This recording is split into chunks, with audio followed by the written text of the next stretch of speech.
नमः शिवाय। आज सोमवारचा पवित्र दिवस। कैलास पर्वतावर शांत आणि प्रसन्न वातावरण होते। भगवान शिव ध्यानात मग्न होते आणि माता पार्वती त्यांच्याजवळ बसून सृष्टीचे अवलोकन करत होत्या। मानवलोकाकडे पाहून माता पार्वतींच्या मनात एक प्रश्न आला। त्या भगवान शिवांना म्हणाल्या, स्वामी, मी पाहते की मनुष्य भौतिक वस्तू आणि संपत्तीच्या मागे धावत आहे। ज्यांच्याकडे धन आहे त्यांना ते गमावण्याची भीती आहे आणि ज्यांच्याकडे नाही त्यांना ते मिळवण्याची लालसा आहे। या धावपळीत ते खरी शांती आणि आनंद विसरत चालले आहेत। संपत्तीचे खरे स्वरूप काय आहे हे त्यांना का समजत नाही। भगवान शिवाने आपले डोळे उघडले। त्यांच्या चेहऱ्यावर एक शांत स्मित होते। ते म्हणाले, पार्वती, तुझा प्रश्न अगदी योग्य आहे। भौतिक संपत्ती ही एक सावली आहे ज्याच्या मागे मनुष्य धावत राहतो, पण त्याला कधीच पकडू शकत नाही। आज सोमवारच्या या विशेष दिवशी मी तुला संपत्तीचा खरा अर्थ समजावून सांगणारी एक कथा सांगतो। भगवान शिव कथा सुरू करतात। कुबेरपुरी नावाच्या एका समृद्ध नगरात रत्नेश नावाचा एक अत्यंत श्रीमंत व्यापारी राहत होता।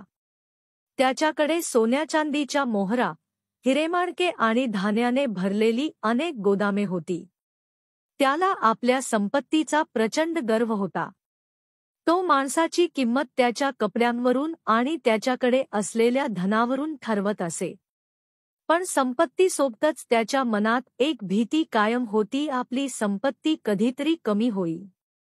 त्याच नगरात मृदुल नावाचा एक गरीब कुंभार राहत होता। त्याचे घर मातीचे होते आणि त्याच्याकडे दिवसापुरते कमावून खाण्याइतकेच धन होते। पण त्याचे हृदय सोन्यासारखे शुद्ध आणि करुणेने भरलेले होते। तो स्वतः जरी गरीब असला तरी दारात आलेल्या कोणत्याही भुकेल्या माणसाला तो कधीही विनमुख परत पाठवत नसे। एकदा त्या संपूर्ण प्रदेशात भयंकर दुष्काळ पडला। नद्या आणि विहिरी आटल्या, शेती सुकून गेली आणि लोकांवर उपासमारीची वेळ आली। लोक मदतीसाठी व्यापारी रत्नेशकडे गेले, कारण त्याची गोदामे धान्याने भरलेली होती। पण गर्विष्ठ रत्नेशने सर्वांना रिकाम्या हाताने परत पाठवले। तो मनात म्हणाला, आताच धान्य विकले तर मला कमी नफा मिळेल। दुष्काळ अजून वाढल्यावर मी हेच धान्य दुप्पट किमतीला विकेन। गरिबांना मदत करणे म्हणजे माझ्या संपत्तीचे नुकसान करणे आहे। भाग 2। एकीकडे रत्नेश आपल्या संपत्तीच्या रक्षणाची चिंता करत होता, तर दुसरीकडे मृदुल नावाचा तो कुंभार लोकांचे दुःख पाहून व्याकुळ झाला होता। तो आपल्या घरात असलेली थोडीफार भाकरी आणि पाणी लोकांमध्ये वाटून खात होता। त्याच्या चेहऱ्यावर समाधानाचे भाव होते। तेव्हा लोकांच्या निष्ठेची आणि करुणेची परीक्षा घेण्यासाठी मी स्वतः एका वृद्ध, गरीब साधूचे रूप धारण केले आणि कुबेरपुरी नगरात पोहोचलो। मी प्रथम रत्नेशच्या भव्य महालात गेलो आणि भिक्षा मागितली। मला पाहताच रत्नेश क्रोधित झाला आणि म्हणाला, हे दरिद्री साधू, तुझ्यासारख्या निरुपयोगी माणसाला देण्यासाठी माझ्याकडे काहीही नाही। तुझ्याकडे स्वतःची काहीच किंमत नाही, तू माझ्याकडून काय अपेक्षा करतोस? इथून निघून जा। त्याने मला अपमानित करून दारातून हाकलून दिले। तिथून निघून मी मृदुलच्या छोट्या झोपडीजवळ पोहोचलो। त्याने मला दारात पाहताच आदराने आत बोलावले।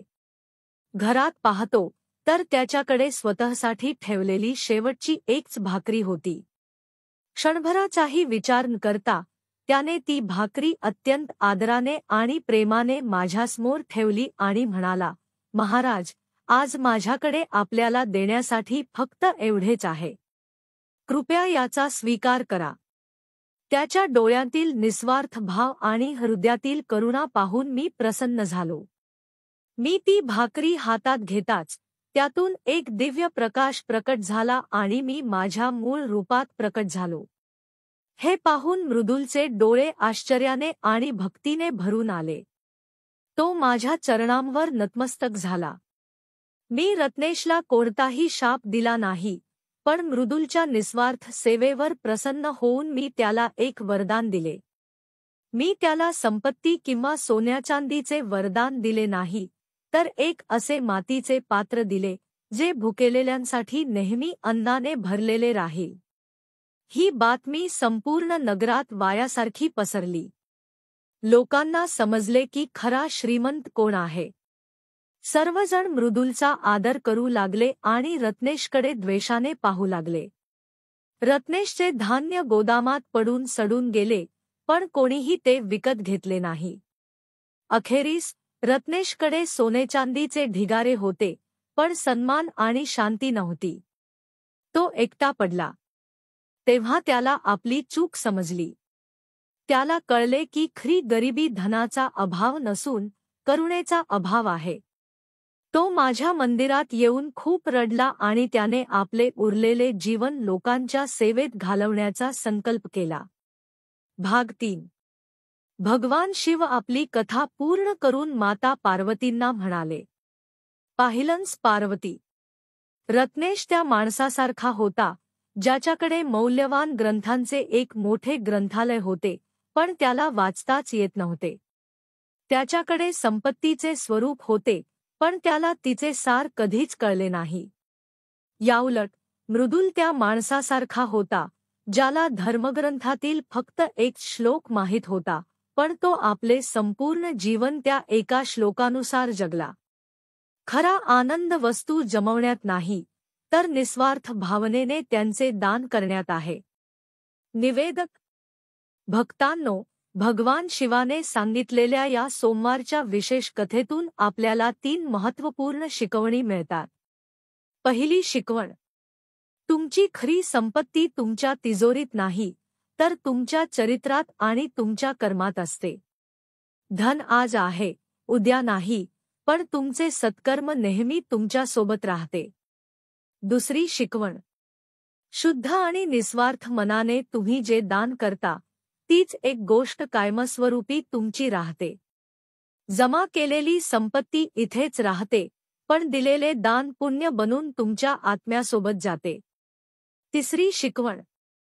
भगवान मोठमोठ्या महालात किंवा मंदिरात नाही, तर करुणेने आणि प्रेमाने भरलेल्या विनम्र हृदयात वास करतात.